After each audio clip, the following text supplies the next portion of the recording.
Pemirsa, terima kasih Anda masih menyaksikan Gapai Kemuliaan. Kita akan lanjutkan pembahasan kita bersama Gus Faiz. Pak Kiai, tema yang kedua masih seputar pembahasan tafsir hadis. Ini juga menarik, sangat relate juga dengan hari-hari kita sekarang ya.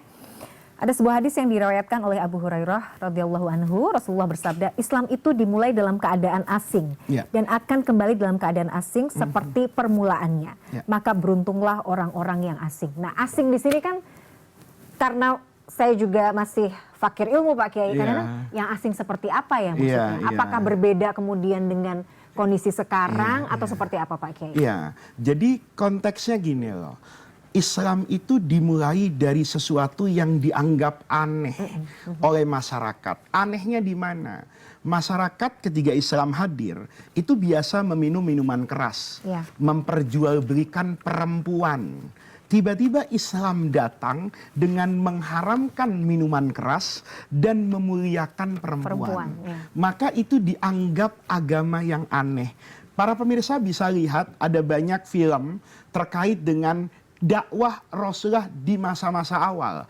Itu ada dialog loh di depan Raja Najasyi Negus Ethiopia yang ahlul kitab beragama Nasrani. Ketika Amr bin As sahabat raja ini memiliki pengaruh untuk mengusir nih sahabat Nabi yang sudah hijrah ke Habasyah ini.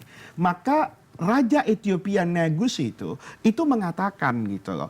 Kamu Amr, kenapa enggak suka sama ini Ja'far, ini sama-sama Quraisy nih, sama-sama bangsawan. Yang ini Muslim, yang ini masih ikut agama orang Mekah. Maka raja itu bertanya, memang dia mengajarkan apa gitu loh. Maka Ja'far ini cerita, Sayyidina Ja'far ini, saya ini ngikuti Muhammad. Muhammad itu yang mengajarkan makarimul akhlak, akhlak yang mulia. Apa akhlak yang mulia? Itu akhlak yang menghormati perempuan. Tiba-tiba diinterupsi oleh Amr bin As. Memang perempuan itu apa istimewanya? Kita bisa jual, kita bisa pakai. Nah, ini kan menunjukkan bahwa penghormatan terhadap perempuan di masa turunnya Islam itu asing. Nah, nanti kata Rasulullah, Islam itu di akhir zaman itu akan kembali asing. Asing ini di siapa mana? Di asingnya itu artinya orang mulai asing lagi nih dengan ajaran-ajaran luhur keagamaan. Ya, misalnya orang mengatakan sekarang, Pak, kalau mau makan ya nggak bisa jujur terus. Maka orang jujur perlahan-lahan itu menjadi asing pada komunitas yang selalu mengedepankan materi. Nah, ini maknanya Islam itu dimulai dari keterasingan. Maka nanti orang yang berpegang teguh kepada ajaran agama itu seperti orang asing di zamannya gitu loh. Dan itu rasa-rasanya Pak Kiai, karena mungkin juga kemajuan teknologi, media sosial, sekarang semua serba digital. Kita melihat kok arahnya ke sana ya, nilai-nilai luhur Islam itu justru sekarang tuh dianggap aneh. Dianggap aneh, bukan saja nilai luhur Islam, bahkan nilai luhur kemanusiaan. Kemanusiaan, betul. Nilai luhur Pancasila hari ini, nilai luhur dari Undang-Undang Dasar 1445. Bahkan bukan cuma itu, kita harus mengerti gini ya. Islam itu apa sih? Islam itu kan sistem hidup yang menganut ini, tentu tujuannya itu kan kebahagiaan, kesejahteraan, kebersamaan, keadilan, semua yang baik-baik itu. Maka kalau kita padankan, ya Pancasila juga begitu. Undang-Undang 45 juga begitu. Lagu-lagu musik yang bersifat nasionalis itu pasti begitu. Tapi kita lihat loh, ya, lagu misalnya Padamu Negeri. Itu kalau kita dengerin Mila, maknanya dalam banget. Pertanyaannya, adakah yang mengamalkan itu hari ini? Padamu negeri aku berbakti. Apakah bakti ini hanya untuk negeri atau untuk karir politik dan sebagainya? Nah, ini sebetulnya korelasinya seperti itu. Jadi nilai-nilai yang memang diinginkan oleh Islam sebagai sesuatu yang universal, itu pelan-pelan yang universal itu menjadi kecil pada teritorial tertentu. Oh, kalau mau begitu nggak usah di sini Mas, di masjid aja. Kan begitu, ya. Jadi konsep saling mengingatkan, saling menasehati hari ini menjadi ringkih itu. Kalau mau ceramah jangan di sini Mas, di masjid. Nah, seakan-akan memberi nasihat kebaikan itu asing di tempat itu. Hanya mungkin dilakukan di masjid. Itulah makna hadis Nabi Mila. Jadi kadang-kadang berbuat baik tuh, jangan sok suci lah, Iya. jangan sok soleh deh gitu. Iya. Jadi kadang-kadang tuh lo harus, bukankah memang seharusnya begini Iya, gitu. iya. Kalau misalnya ada mungkin aib yang disebar, aduh janganlah kita menghakimi. Kenapa sih kok jadi ini? Ya kan Iya. aib itu ya dia sendiri misalnya Betul, gitu Pak Kiai. betul, Justru betul. kita rasa-rasanya Kadang-kadang kok jadi begini. kehati-hatian dalam beragama. Ya, saya punya guru Mila, dulu sekolah di Amerika.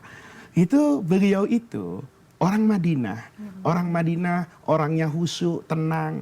Itu kalau makan ke Eropa atau kemana, itu suka bawa alat gitu loh. Jadi dia mengatakan, karena saya tidak meyakini kesucian gelas yang ini dipakai atau macam-macam, maka saya menganggap aneh juga ya, kemana-mana kok bawa piring, bawa ini. Yang lebih unik lagi waktu makan steak gitu ya, pisau di kanan, garpu di kiri. Kalau kita kan kita potong di sini, kita masukkan dengan ini. Iya, tangan Beliau kiri. enggak. Iya. Saya dapat ilmu yang luar biasa. Dia tetap memegang garpu, dia memotong dulu. Semuanya dipotong, pisaunya diletakkan, dia ambil garpu dengan tangan kanan. Saya mengatakan rasanya orang kalau melihat beliau makan itu ngelirik semua.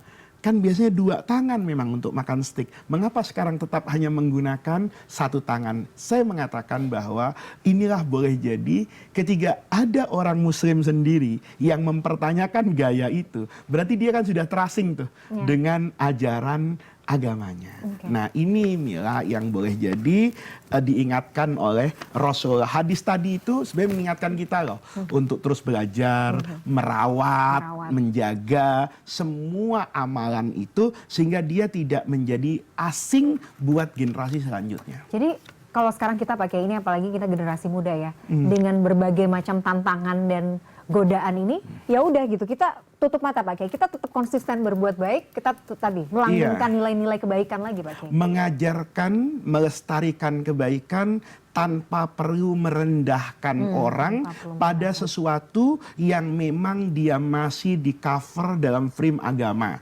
Misal nih, jangan diartikan itu nanti untuk merendahkan orang lain. Misalnya nih, ada teman-teman saudara kita muslimah yang menggunakan cadar. Iya. Nah, itu tidak salah. Boleh saja, keyakinan beragama itu kan diakui oleh Pancasila gitu loh.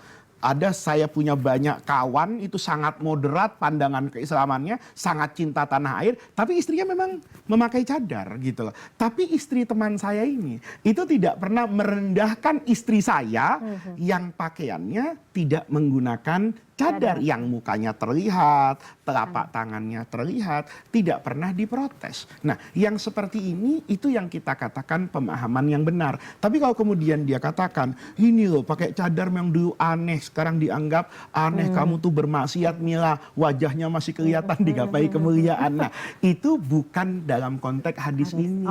Gitu loh. Itu yang perlu dipahami. Kemudian ada yang perlu disampaikan juga, kata guru saya, bahwa ketiga kata-kata asing itu tidak harus selamanya berbeda dengan yang lain. Karena kita kadang-kadang memahami kalau kita berbeda itu kita sedang mengamalkan hadis ini. Enggak juga gitu loh. Misalnya apa? Pakaian. Ketika misalnya nih, dulu ada dalam hadis di Sahih Bukhari itu, ada sahabat Nabi namanya Jabir bin Abdullah ini, ya Al-Ansori, orang Ansor Madinah, itu memakai baju ketika dia masih jadi muridnya Rasulullah. Ini beliau pakai ini setelah Rasulullah wafat nih, menjelang beliau wafat itu tua, beliau pakai baju itu yang diikat ke atas ini, kain tanpa jahitan itu. Maka para sahabat tuh bertanya dengan tabiin, kenapa Jabir pakai baju ini? Baju ini akan dilihat oleh orang yang berilmu betapa sederhananya kami para sahabat Rasulullah. Tetapi nanti akan diikuti oleh orang yang tidak berilmu dengan membanggakan inilah baju sahabat Rasulullah. Beda.